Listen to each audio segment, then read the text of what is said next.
Hey folks, Kevin here. Well, it's July 2nd, 2018. I'm up in the northwestern part of the property. There's the fence line behind me there, the 6-foot fence line.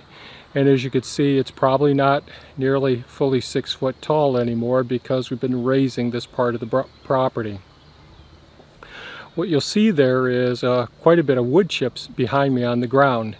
To orient you, over here behind me are the thornless blackberry plants, and we're going to be extending part of our U-pick garden areas right up in through this area here. And with all those wood chips back there, you'd think, oh, he's doing the back to Eden system. And I do utilize some of the techniques employed with the back to Eden gardening technique. However, what I'm doing here is taking wood chips and spreading them out on top of a couple of other layers. So the way I'm approaching it is, it starts off as a subterranean hugelkultur system, not quite like the Hugelkultur pits video that I've made before. So I'll put a link in the upper right hand corner describing that links to the Hugelkultur pits, and we've had a great deal of success with that. But we're only going down about 4 foot deep when we're putting in these Hugelkultur systems. So I dig away the surface of the soil. Well, actually, let me go over to the area where it starts. Okay, so here we are, how the system actually starts. So there's a fence line, a 6-foot fence, and that's about 3 foot high that you can see exposed right there. And then we get down to digging trenches right along parallel with the fence. And what I do is, it starts off right up next to the fence. We dig down, we lay all our logs down, and we trim off all the side branches off there. Now you see some branches around in here, and I've got to come down and cut these off and fit them in between the area. But the branches, the way I'm doing it now is I'm using logs in the ground first, then I'll backfill some of it with the rocks and some of the dirt that came out of the hole. And then over here there'll be another trench dug and that soil will be filled on top. We'll take it from here, put it on top of here, and then once we've got 2 or 3, and as you can see here, we're up next to where the blackberry plants are over here.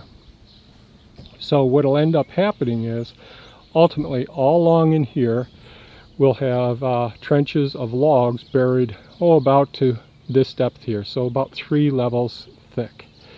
And then the soil and rocks will be filled in amongst those logs, because there's going to be voids. So this is where all the dead logs that I take down come.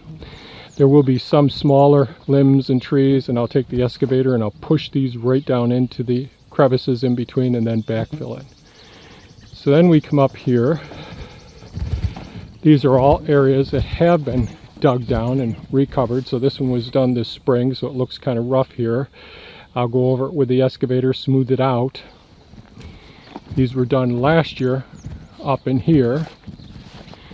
And then the next year, what I end up doing is, as I'm doing all the pruning around here, I limb everything and I slice it up into smaller pieces. And just recently I posted a video on me pruning, what I'm calling safety pruning or access pruning around the food forest. And so as I take the limbs off of the trees, I load them on the front end loader and they get be brought down, and then I take the excavator and I start packing this down and driving up on top of it. And then what will happen is, I'll have the gentleman who brings me the wood chips, or if I go and pick up some more, drop a load of wood chips right here, and that'll be put right on top of this. Now I know it looks like, oh my goodness, this is going to be really, really high. This all compresses right down to this level when it's all finished. So I'm interrupting this video on this Hugelkultur system that I've been establishing here along the most westerly part of the property. And that's, again, the slope of the property goes from the northeast towards the southwest. And it's a pretty significant grade. Not as steep as some people have, but it's steep enough that if we have a big spring thaw or a significant downpour, the water may not absorb into the systems because there aren't the swales over here on this part of the property. So the water, if the ground can't handle all of that extra water, it's going to run over the surface, and it used to run right to my neighbor's property. So what I've been doing is building up this hugelkultur system along the fence line here over time to help redirect the water down south to, where the fence ends. And that's where the Gothic season extension hoops will be going in the future. And we'll get down to there in just a minute. But what's happened recently is, one, I wasn't getting enough wood chips in, probably because of the heat wave going on. And I had lots of these limbs from all of the pruning that I've been doing around the property. And the pile got to be too high here for me to safely go over with the equipment and all. So we had a big downpour. I excavated out a drainage swale system so I could redirect the water that flows from this part of the property, and I'll show you where that is in a moment. And I took that earth, the dirt that I dug up from down there, and I used that to cover the brush up. So I'll turn the camera around. So here we are here, and all of this was a big mound of limbs from the trees, and I took the earth, put it on top of it here, packed it down with the excavator, and put some in here as well. And now I have enough area, even if the wood chips don't come, wood chips will go all over this whole top of this, so it'll look like that area up there with wood chips in the future. And then it'll be all garden systems in a couple of years time.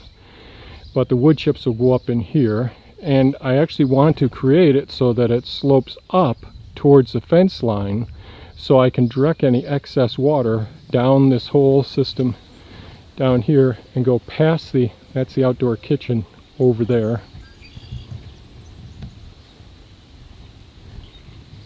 So over there is the outdoor kitchen, there's the generator over here. And as we go around, and that's the chicken coop work area down in there. And the water just wants to work its way. The water works its way down there, down the slope, and I'm bringing it around that corner down there. And I'll go down there next and show you what I mean. Okay, it's getting pretty windy out here, but over to the right of the screen, that's the outdoor kitchen area. That's the generator that I talked about. I was standing way up there.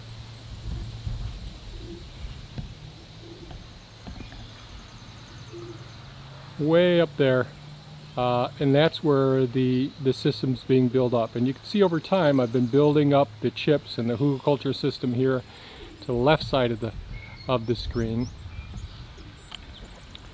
And the water is going to come and work its way down the lowest point and work its way right down to this area here.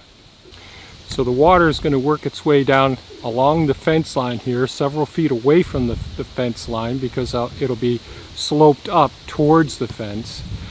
But all that water is going to come down to about this point here, and I'm at the corner. And this is the other hugelkultur system that I've been building over here for years. And you can see the fence, the height of the fence gets shorter as we go that way, because it's a 6-foot fence. But it's down, it's about 4 foot buried at that end. So I'm raising the level where the water used to just run right off the property there. And that's an area where a season extension, Gothic high tunnel will be going. Not a heated greenhouse, but a place where we can get early starts on our vegetables and extend it into the fall months and over winter, various vegetables as well. So that'll be going over here behind me. And I'm going to turn the camera around. Hopefully this isn't too bad. But that's all uphill there. So there's the work area there. There's the western garden bed there. There's the house up there. That's all, well, the house is about 7 to 8 foot higher than where I'm standing right now. So the water is going to come down off the driveway. Going to come off all of this part of the property here during the spring thaw and during heavy rainfalls and work its way down to here. So we had that big rainfall the other day, and so all the water rushed down and it pooled right over here. Let's go over there and have a look. Okay, to orient you, the chicken coop and work area are right behind me here on the screen, and the water all pooled right down here behind me, and it just backed its way right up to here and slowly absorbed into all of the wood chips that were here. But that isn't what I wanted to do. As the water makes its way down this swale spillway system from the upper part of the property, after it's absorbed into as much of the U-pick gardens and all and the hugelkultur system, it's going to come around the corner. By this fence here. A lot of the water is going to absorb into this carbon-rich area that's going to be beneath the Gothic high tunnel, but it was pooling right here. So I went ahead and got Bumblebee out and excavated this drainage swale system here so it drops into Pond 5. Now Pond 5 is that one pond that we've had big challenges with it leaking, because this is all gravel rich areas and all. So we're dumping the water into there, so when we have the big downpours and the water exceeds the absorptive capacity of the soil all along this area here, and we have excess water, instead of it running off the property, it's going to feed into Pond 5, which has another drain system that feeds into Pond 6, that has another spillway system that feeds into Pond 7, and so on, and it goes back into the forest, the maple forest down and back. So it's about getting as much use out of that water, but at the same time creating an optimal, mature forest floor so that we can grow all of the food forest system, plants that we want to grow up there, as opposed to the vegetable garden systems that we're growing in other places. So I hope this all makes sense. So we're taking the various waste products. We're using wood chips from outside of our property here. We're using the limbs, which are large limbs that are a bit too large unless we ran them through a wood chipper for the chop and drop in the various systems here, and it becoming tripping hazards and that sort of thing. So we're taking all those large limbs, using all the logs that came from the forest area where the bugs, the emerald ash borer, destroyed so many of the trees. We're using all of these waste products, putting them into hugelkultur systems below the earth, then using all those limbs on top of the earth, using soil that we're excavating from, or dirt that we're excavating from various parts on the property, and we're using wood chips from outside sources, and we're building a carbon-rich, nutrient-rich soil capturing system, and it's a water retaining system, so that decreases the need for watering systems, and it also has adequate drainage with an appropriate slope that will allow the excess water to feed into our aquatic systems as well, and our water reservoirs. So that was long-winded, but I hope it all made sense over time. I just wanted to share that some of these systems that actually take me years to build, similar to the Hugelkultur terrace system that we're building. All of these systems take me time, and sometimes when you come along and you see a video of the system being completed, you're not able to appreciate all the phases that went through, and especially like with a system like I'm doing it takes me years to do it, you can lose track of all the steps along the way. So I wanted to put this video together to share with you one of the hugelkultur systems we're using, how we're creating a soil system that's going to support the species of plants that's going to meet all of their needs and allow the manifestation of all the intrinsic characteristics of those plants to be manifested, while also taking excess nutrients, excess water, and using it on other places of the property. So if this video was of value, please give it a thumbs up, share it with your friends. If you want to be notified when we post more videos, hit that bell icon. And please leave comments, ask questions. I'll try to get to Ask Me Anything videos in the near future. Things are still crazy here. But I really do appreciate your feedback and you following along on this channel. It makes it all worthwhile. Thanks so much, folks, and have a great day. Bye-bye now.